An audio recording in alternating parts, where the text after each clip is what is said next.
नमस्कार, आप देख रहे हैं लाइव टीवी समाचार और मैं हूं आपके साथ राहुल मौर्य। आइए रुख करते हैं इस वक्त की बड़ी खबरों की ओर, लेकिन उससे पहले एक नजर हेडलाइंस पर। बांका में तेजी से बढ़ रही कोरोना की तीसरी लहर, प्रशासन ने स्कूल कॉलेज किए बंद, लेकिन आंगनबाड़ी केंद्र दिखा खुला। महोबा में आगामी विधानसभा चुनाव को लेकर प्रशासन दिखा मुस्तैद, एसपी ने मतदान केंद्रों का किया निरीक्षण, व्यवस्थाओं का लिया जायजा। चित्रकूट में आचार संहिता लगते ही सक्रिय हुए खनन माफिया, प्रशासन की शहर में तेजी से हो रहा अवैध खनन, जिम्मेदारों ने साधी छुट्टी। खबरें विस्तार से। बहराइच की ग्राम पंचायत पातुपुर में सामूहिक हवन यज्ञ का आयोजन हुआ। मां भुवनेश्वरी भद्रकाली की चमत्कारी महिमा ग्राम सभा पातुपुर में बनी हुई है। इस हवन यज्ञ में हजारों भक्तों की भीड़ लगी। हर साल पुरानी महा भद्रकाली शक्तिपीठ पर हवन कराया जा रहा है। वहां मौजूद लोगों के अनुसार हवन प्रज्वलित था और कीर्तन आदि से संपन्न कराया जा रहा था। हवन के आरंभ होते ही भुवनेश्वरी भद्रकाली का चमत्कार हुआ कि लोग दंग रह गए। भुवनेश्वर ने जीभ में त्रिशूल आर पार कर दिया। यह पूरा मामला मौजूद लोगों ने बताया। हालांकि लाइव टीवी समाचार इस बात की पुष्टि नहीं करता है। बहराइच से अजय कुमार मिश्रा की रिपोर्ट। कोरोना की तीसरी लहर में चांदनबाका क्षेत्र के सभी आंगनवाड़ी केंद्र खुले हैं। हैरानी की बात यह है कि कोरोना के बढ़ते संक्रमण के कारण बिहार सरकार ने स्कूल से लेकर कॉलेज तक को बंद कर रखा है, लेकिन समाज कल्याण विभाग के आंगनवाड़ी केंद्र पर अभी भी बच्चे आ रहे हैं। लापरवाही की हद यह है कि कुछ सेंटरों पर न मास्क की व्यवस्था है और न ही सैनिटाइजर की। गौरतलब है कि बिहार समेकित बाल विकास परियोजना के तहत आंगनवाड़ी केंद्र चलाए जा रहे हैं। आंगनवाड़ी केंद्र पर आने वाले बच्चों की आयु 3 से 6 साल की होती है, लेकिन आपको जानकर हैरानी होगी कि आज जब कोरोना के कारण पूरे राज्य के स्कूल और कॉलेज बंद हैं, तब यह सेंटर अभी भी खुले हैं। केंद्र पर अभी भी रोज बच्चों का आना लगा हुआ है। आंगनवाड़ी सेविका प्रीति सिन्हा के मुताबिक केंद्रों पर बच्चों को मास्क दिया जा रहा है और सैनिटाइजर की व्यवस्था की गई है। सेविका प्रीति सिन्हा की माने तो कोरोना की दूसरी लहर में आंगनवाड़ी केंद्र पर नई तरह की व्यवस्था की गई थी। तब बच्चों को केंद्र पर नहीं बुलाया जा रहा था, बच्चों के अभिभावकों को सेंटर पर बुलाकर पोषक आहार दे दिया जाता था। वहीं इस बार कोरोना की तीसरी लहर को लेकर सेंटर बंद करने के कोई भी आदेश जारी नहीं हुए हैं। उमाकांत शाह की रिपोर्ट। क्या नाम हुआ मैडम आपका? प्रीति सिन्हा। आप जो है आंगनवाड़ी का क्या है? सेविका है। ये जो है कोरोना में जो है सारे स्कूल बंद है, लेकिन आप लोग का आंगनवाड़ी केंद्र खुला है, क्या वजह है इसका? वजह है कि हम लोग का ICDS से लेटर प्राप्त नहीं हुआ है, जिस कारण हम लोग लाचार हैं। आप लोग को विभागीय कोई आदेश नहीं है? नहीं, हम लोग बोले भी मीटिंग में बोले भी कि हम लोग को तो मैडम लोग जबकि फ्री स्कूल के अंतर्गत हम लोग आते हैं, लेकिन हम लोग का जो स्कूल पूर्व शिक्षा जो है 4 घंटे का हम लोग चलाने का काम है, जिस कारण हम लोग को ICDS के द्वारा विभागीय आदेश नहीं मिला है, जिस कारण से हम लोग लाचार होकर केंद्र को खोले गए। ये कोरोना काल में जिस बच्चे को किसी बच्चे को कुछ भी हो जाएगा, उसकी जवाबदेही मेरी नहीं होगी, ये विभागीय ICDS की होगी। ओके। ये कोरोना काल में जो है ये केंद्र खुला है, क्या वजह है इसका? हम लोग का मैडम बोलता है कि जो आदेश नहीं आया तो हम लोग कैसे ये करेंगे। अच्छा। जब बंद हो जाएगा तो हम लोग का आदेश आ जाएगा तो बंद कर देंगे। ठीक। कितना बच्चे आते हैं यहाँ पर? 20 बच्चा। सुभाष चंद्र बोस की जयंती को ग्राम स्तर पर मनाने को लेकर सुखविंद्र सिंह माणी ने दर्जनों गांवों का दौरा किया है। 23 जनवरी को सुभाष चंद्र बोस की जयंती पूरे हरियाणा प्रदेश में 7,500 स्थानों पर मनाई जाएगी। भाजपा किसान मोर्चा के प्रदेश अध्यक्ष और पूर्व विधायक सुखविंद्र सिंह माणी ने नेताजी सुभाष चंद्र बोस की जयंती को ग्राम और वार्ड स्तर पर मनाने को लेकर चरखी दादरी जिले के गांव असावरी, चांगरोड, रामनगर सहित दर्जनों गांवों का दौरा किया है। इस अवसर पर सुखविंद्र सिंह माणी ने बताया कि नेताजी सुभाष चंद्र बोस की जयंती को पूरे हरियाणा में सभी गांवों और वार्ड स्तर पर मनाया जाएगा, जिसमें नेताजी सुभाष चंद्र बोस के जीवन पर प्रकाश डाला जाएगा और उन्हें पुष्पांजलि अर्पित की जाएगी। माणी ने बताया कि जयंती को लेकर सभी कार्यकर्ताओं और पदाधिकारियों को जिम्मेदारी सौंपी गई है। चरखी दादरी से उमेश सतसाहिब की रिपोर्ट।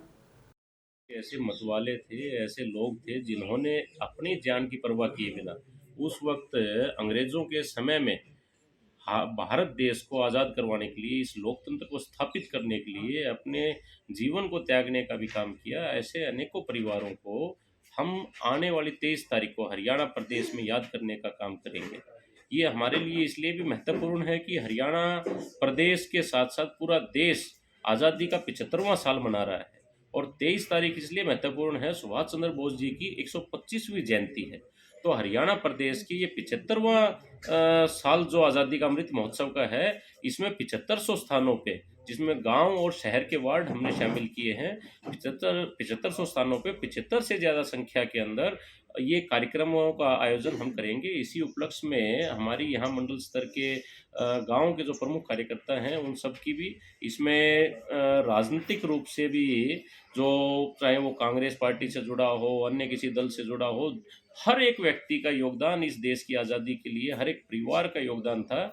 और राजनीतिक विचारधाराएं हमारी अलग हो सकती है, परंतु देश के लिए जिन्होंने कुर्बानियां दी, उन लोगों के लिए आज भी देश सारा का सारा अपने आप को एक मानता है, एक साथ खड़ा होने का काम करेगा।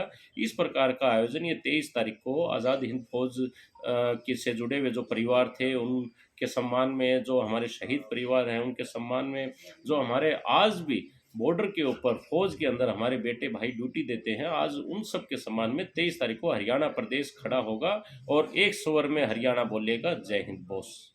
आगामी विधानसभा चुनाव को शांतिपूर्ण कराए जाने के लिए अयोध्या के जिलाधिकारी और वरिष्ठ पुलिस अधीक्षक शैलेश कुमार पांडे ने पैदल गश्त की। निर्वाचन क्षेत्रों में जाकर लोगों को सुरक्षा का एहसास कराया और भयमुक्त मतदान करने की अपील की। मंगलवार को थाना रोनाही क्षेत्र अंतर्गत कई निर्वाचन क्षेत्रों में भ्रमण कर लोगों से बातचीत की गई। सभी अधिकारियों और थाना प्रभारियों ने अपने अपने सर्किल और थाना क्षेत्रों में भ्रमण कर लोगों से भयमुक्त होकर मतदान करने की अपील की है।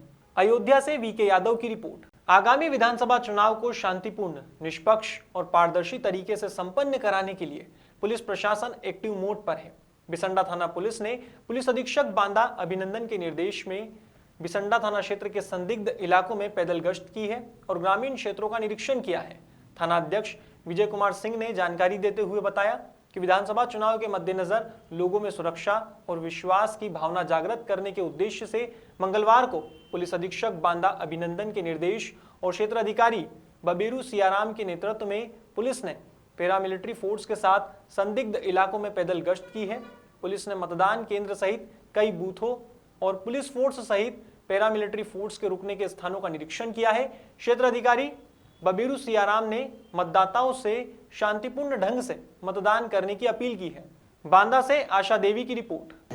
यह भ्रमण आगामी विधानसभा चुनाव को दृष्टिगत रखते हुए और चुनाव आयोग के निर्देशन में पैरामिलिट्री फोर्स के साथ में, जिसमें मैं और पैरामिलिट्री फोर्स के असिस्टेंट कमांडेंट श्री विजय आनंद और यहाँ के प्रभारी निरीक्षक और पर्याप्त पुलिस फोर्स के साथ में हम लोगों ने इसलिए फ्लैग मार्च हम लोगों द्वारा किया गया है कि लोग निर्भीक होकर के बिना किसी भय के मतदान जहाँ करना चाहे मतदान करें, और मतदान की प्रतिशत बढ़ाने के लिए भी लोगों को उत्प्रेरित किया गया और यह भी बताया गया कि यदि आप लोगों को कोई भी वोट देने से भयभीत करता है तो तत्काल थाने पर एसपी साहब को और जो भी पुलिस संबंधी नंबर है आप तुरंत तत्काल सूचना देंगे। उनके विरुद्ध जो डराने वाला व्यक्ति होगा, गुंडा किस्म का व्यक्ति होगा या माफिया होगा, उसके विरुद्ध कड़ी से कड़ी कार्रवाई होगी। ये कहना चाह रहे हैं कि मतदाता को निर्भीक होकर के, निडर होकर के अपना जहां उनका मत देने का मन हो वो अपना मताधिकार मतदान करें। किसी प्रकार का किसी को भय ना हो, और अगर कहीं कोई डराता है, धमकाता है या प्रलोभन देता है, इसकी सूचना पुलिस को दे तो उसके विरुद्ध कड़ी से कड़ी कार्रवाई की जाएगी।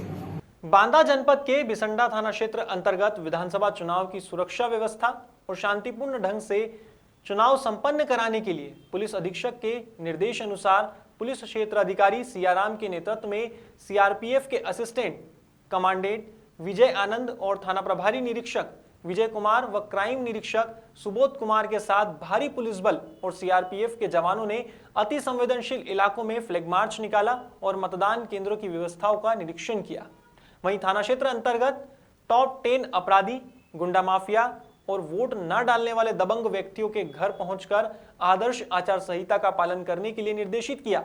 वहीं किसी भी प्रकार की चुनाव में गड़बड़ी न करने के लिए चेतावनी और कड़ी हिदायत दी है। साथ ही ग्रामीणों को निर्भय होकर मतदान करने के लिए प्रोत्साहित किया है। रामू तिवारी की रिपोर्ट। जी सर, आज नगर में किस प्रकार का भ्रमण था आप लोगों का? यह भ्रमण आगामी विधानसभा चुनाव को दृष्टिगत रखते हुए और चुनाव आयोग के निर्देशन में पैरामिलिट्री फोर्स के साथ में, जिसमें मैं और पैरामिलिट्री फोर्स के असिस्टेंट कमांडेंट श्री विजय आनंद और यहाँ के प्रभारी निरीक्षक और पर्याप्त पुलिस फोर्स के साथ में हम लोगों ने इसलिए फ्लैग मार्च हम लोगों द्वारा किया गया है कि लोग निर्भीक होकर के बिना किसी भय के मतदान जहां करना चाहे मतदान करें और मतदान की प्रतिशत बढ़ाने के लिए भी लोगों को उत्प्रेरित किया गया और यह भी बताया गया कि यदि आप लोगों को कोई भी वोट देने से भयभीत करता है तो तत्काल थाने पर एसपी साहब को और जो भी पुलिस संबंधी नंबर है आप तुरंत तत्काल सूचना देंगे।